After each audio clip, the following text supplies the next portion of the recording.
My name is Emma Cole. I'm 32 years old now, but back then, I was living what I thought was a rock-solid life. Picture this, a cozy suburban home with white picket vibes, the kind where mornings smell like fresh coffee and toasted bread. I believed in the fairy tale, love as a safe harbor, trust as an unbreakable bond. Oh, how wrong I was. Soft, melancholic music underscores the narration. I was married to Lucas Reed for 7 years. He wasn't the flowers and poetry type. No, Lucas was steady, controlled, like a well-oiled machine. Quiet mornings where I'd wake at dawn, whip up eggs and bacon, kiss him goodbye before heading to my office job. Evenings were routine. Dinner at the table, small talk about our days, then bed. It felt secure, predictable, but predictability can hide cracks you don't see until they swallow you whole. Then there was Nora Hayes, my so-called best friend. She was my polar opposite, loud, a whirlwind of emotions.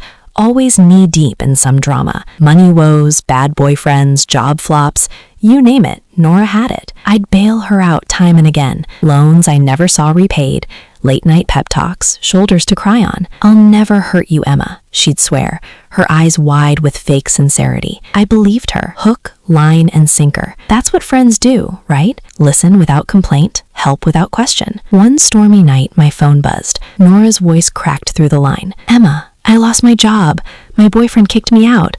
I have nowhere to go." My heart twisted like a wet rag. "Come stay with us," I said without hesitation. "Just for a while." I told Lucas over dinner. He paused, fork midair, his eyes narrowing slightly. "For how long?" "Until she gets back on her feet." He nodded slowly. "Okay." I mistook his hesitation for concern. Little did I know it was opportunity knocking for him. At first, Nora was the picture of gratitude. She'd wrap me in bear hugs that smelled of my own shampoo, scrub the kitchen until it gleamed, cook elaborate dinners with herbs from our garden. "I don't know what I'd do without you, Em," she'd gush, her voice dripping with honey. I felt like a hero, chest puffed with pride. But heroes don't see the villains sharpening their knives. Subtle shifts started creeping in, like shadows lengthening at dusk. Nora stopped asking permission. She'd raid my closet, parading in my favorite sundress, spritzing my expensive perfume like it was water. When I raised an eyebrow, she'd laugh it off. "We're like sisters, Emma. Why does it matter?" It mattered, a lot. But I bit my tongue, telling myself I was being petty. Inside, a tiny voice whispered warnings, but I shoved it down for the sake of peace. Then came the evenings. Nora would perch on the sofa, waiting for Lucas like a cat eyeing a mouse. She'd scoot closer, her laughter echoing too loudly at his dry jokes. One night as we cleared plates, Lucas muttered, "Nora's easy to talk to. She really listens." A dagger twisted in my chest. "I listen too," I said softly.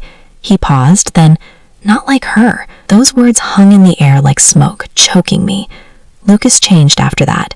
He'd linger in the living room, sharing inside jokes with Nora while I faded into the background. My questions got curt replies, his eyes glued to his phone mid-conversation. When I confronted him, voice trembling, "Something's off here," he'd gaslight me. "You're imagining things, Emma." Nora chimed in, all fake concern. "You're just stressed from work, hun. Take a break." I started doubting my sanity, guilt gnawing at me for suspecting my own people. Nights became torture, lying awake, staring at the ceiling while Lucas turned his back, the silence between us thick as fog. One afternoon, I clocked out early, head pounding from stress. The house loomed quiet, but not empty. In the kitchen, Lucas and Nora sprang apart like guilty teenagers, her hand lingering on his arm a second too long. Nora's smile flashed too bright. "Oh, you're home early." Lucas averted his eyes, mumbling about coffee. That night, I couldn't hold it in. "Is something going on with you and Nora?" He sighed dramatically. "Why do you always think the worst?" I shrank, apologizing like a scolded child.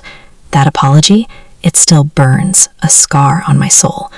A week later, a migraine hit hard. I left work again. The house was eerily silent, too still. Our bedroom door, locked. Muffled laughter seeped through. My heart plummeted, hands turning to ice. I fumbled with the key, pushed open the door. Time froze. Nora screamed, clutching the sheet to her naked body, face draining of color. Lucas sat there, bare and unashamed, casually grabbing a towel like he was late for a meeting. The world tilted. "I trusted you," I whispered, voice cracking. "Both of you." Nora sobbed.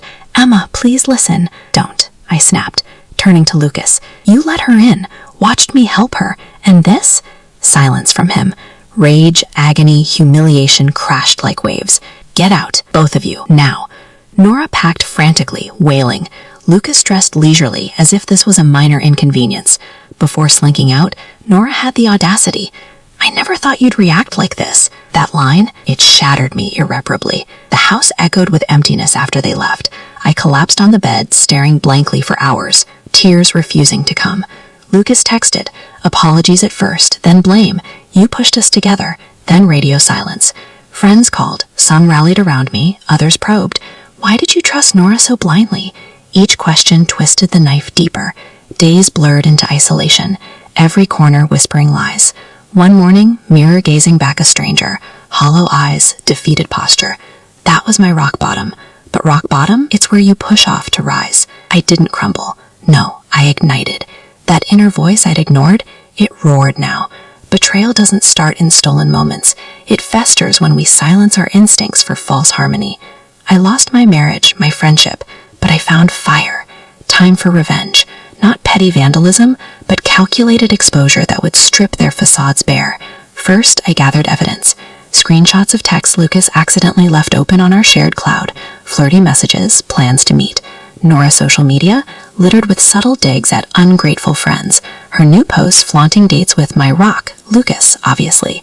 Phase 1, the setup. I played nice, texting Nora. We should talk, clear the air.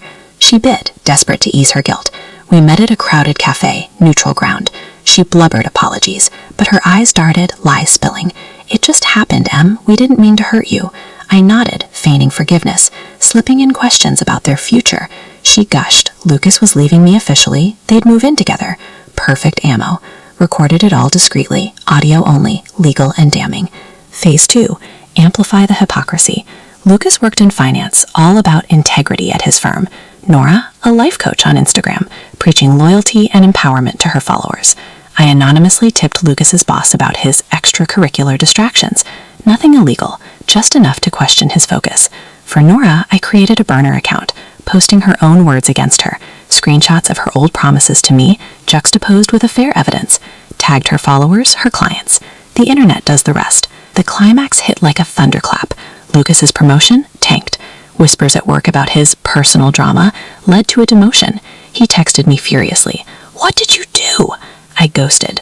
Nora's online empire crumbled. Clients bailed, sponsors dropped her. Her feed flooded with hate. Hypocrite! Fake friend! She called, hysterical. Emma, fix this. It wasn't supposed to blow up. I let it ring, savoring the silence. But the real payoff? Their love imploded. Lucas blamed Nora for the mess. She accused him of weakness. Mutual destruction, poetic. Watching from afar, I felt the weight lift. No more clenched fists at night, no racing heart from betrayal flashbacks.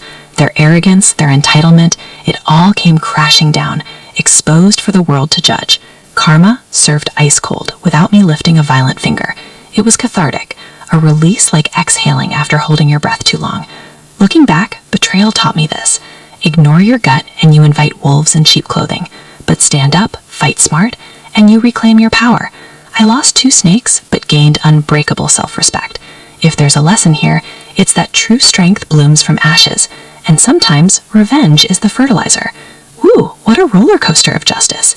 If this story gave you that delicious thrill of payback, smash that like button, subscribe for more heart-pounding revenge sagas, and share your own tale of triumph in the comments.